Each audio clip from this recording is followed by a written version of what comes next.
Fala pessoal, tudo bom com vocês? Aqui é o Bruno que vos fala do canal Verdade Certa. É com muito prazer que eu gravo esse vídeo para todos vocês. Como está indo aí a quarentena? Eu estou aqui na laje tomando um sol. É muito bom tomar um sol aí, pessoal, para destruir aí toda a bactéria, tá certo? Vai aí uma dica aí para todos vocês. Pessoal, como vocês estão vendo aí é uma revista da The Economist, né, em inglês. Eu falo um pouquinho errado em inglês aí, mas é a revista aí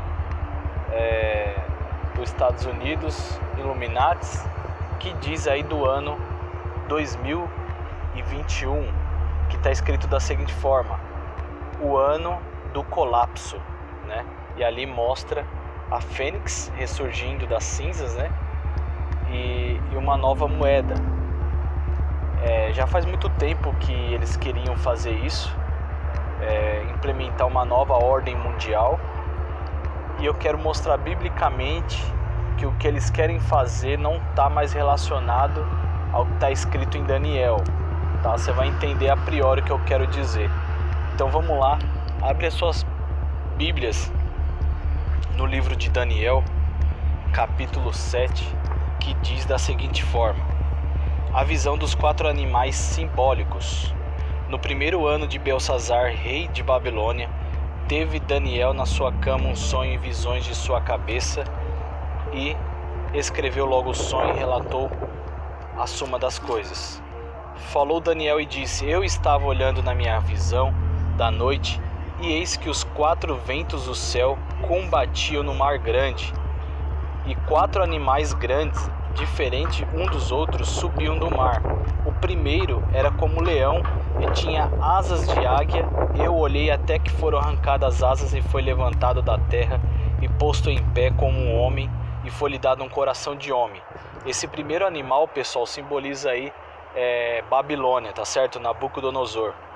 Continuei olhando, e eis que vindo o segundo animal, semelhante a um urso, o qual se levantou de um lado, tendo na boca 3 costelas entre os seus dentes, e foi-lhe dito assim: levanta-te e devora muita carne. Isso foi Medos e Persas.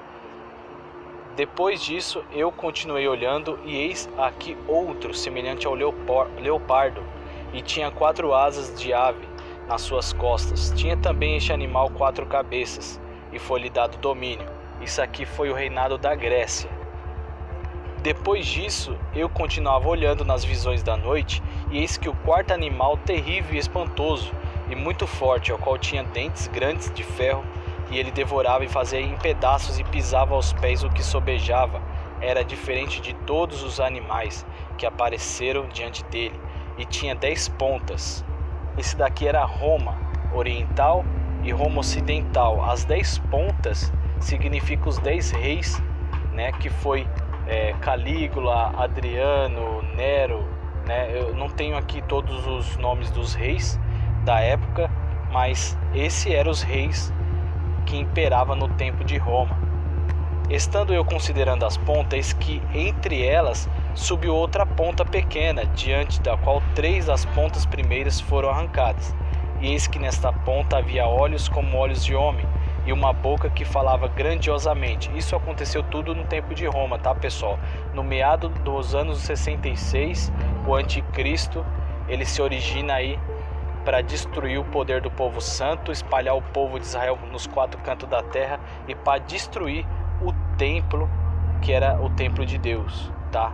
Confirmado e ratificado por Jesus ao dizer aos discípulos que aquele templo seria destruído, né? Então ele fala assim: eu continuei olhando até que foram postos uns tronos, deixa eu ver aqui, e o seu vestido era branco como a neve, e o cabelo da sua cabeça como a limpa lã. O seu trono chamava de fogo, e as rodas dele fogo ardente.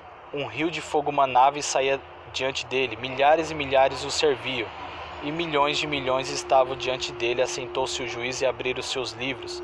E então estive olhando por causa da voz das grandes palavras que provinha da ponta que estive olhando, até que o animal foi morto. e o seu corpo foi desfeito, entregue para ser queimado pelo fogo. E quanto aos outros animais, foi-lhe tirado o domínio, todavia foi-lhe dada prolongação de vida até um certo espaço de tempo. Então você vê que aqui existe um intervalo de tempo. Depois que ele fala das 10 pontas, que significa os 10 reis de Roma, o tempo vai continuando. Depois de Roma veio os otomanos, não é verdade? E depois dos otomanos ainda continua até hoje esse reinado, né, de ferro misturado com barro, que está escrito na estátua de Nabucodonosor, quando Nabucodonosor ele viu. Então fala assim: e quanto aos outros animais, né, foi-lhe tirado o domínio, todavia foi-lhe dado prolongação de vida até um certo espaço de tempo. Então seriam as nações que continuariam ainda a ficar vivas. Então aqui já está mostrando do tempo de Cristo, implementando o reino milenar, destruindo esse quarto império, né, que já se foi esse quarto império, mas ele ainda continua a prevalecer nos tempos de hoje. Porém, as 10 pontas ali que está falando do chifre não mais se refere às 10 nações da ONU, que, como muitos pensam, se refere aos 10 reis daquela época, mas ela ainda tem uma prolongação de tempo até os tempos de hoje, cujo Cristo, ao chegar e tendo terceira guerra mundial, ele vai destruir esse quarto reinado aí, que é muito poderoso, tá certo, pessoal? Então ainda vai continuar 3 reinados, ou seja, ainda vai sobrar nações ainda para ser governada por Cristo e pelos seus santos, aqueles que são de Cristo, que somos nós que cremos nele. Então vamos lá. Eu estava olhando nas minhas visões da noite, e eis que via nas nuvens do céu um como o filho do homem, e dirigiu-se ao ancião de dias, e o fizeram chegar até ele. E foi-lhe dado domínio e honra e o seu reino, para que todos os povos e nações e línguas venham a servir a Cristo, e o seu domínio é um domínio eterno, que não passará o seu reinado, o único que não será destruído. Quanto a mim, Daniel, meu espírito foi abatido dentro do corpo e tal. Cheguei-me a um dos que estava perto e pedi-lhe a verdade acerca de tudo. Aí ele fala, em versículo 17: estes grandes animais, que são 4 reis, que se levantarão da terra, mas os santos do Altíssimo